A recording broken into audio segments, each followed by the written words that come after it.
దేవుడిని మర్చిపోయారు. కాళ్ళు కోసం కూర్చోండి గిద్యోను గారు, ఓకేనా? కాళ్ళు ఇక్కడే కూర్చోండి, మరి ఇక్కడే ఉండండి.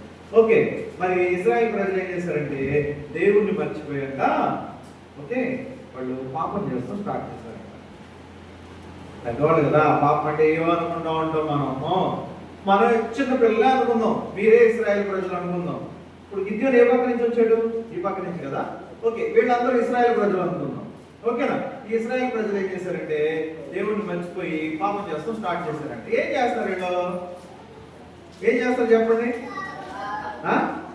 అబద్ధాలు చెప్తారు, అబద్ధాలు చెప్తారు. ఇంకా ఆ మొక్కలు చూడండి, ఆమె నిజమే చెప్పేవాళ్ళు అన్నట్టు చూస్తున్నారు. అబద్ధాలు చెప్తారు, దేవుని మాట వినరు, ఓకేనా? ప్రార్థన చేసుకోరు, బైబుల్ చదువుకోరు, ఇంకా అమ్మ నాన్న మాట వినరు, లేజీగా ఉంటారు, చాలా నేర్చేసుకున్నారు. దేవుని మాట వింటలే వీళ్ళు, అసలు ఫోన్ చూస్తారండి. ఇవన్నీ మామూలు మనం చేసే, అవునా?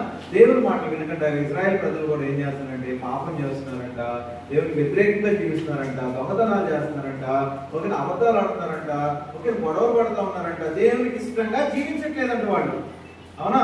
ఎవరికి ఇష్టంగా లేరు? దేవునికి ఇష్టంగా లేదు. మన దేవుడు కోపం వస్తా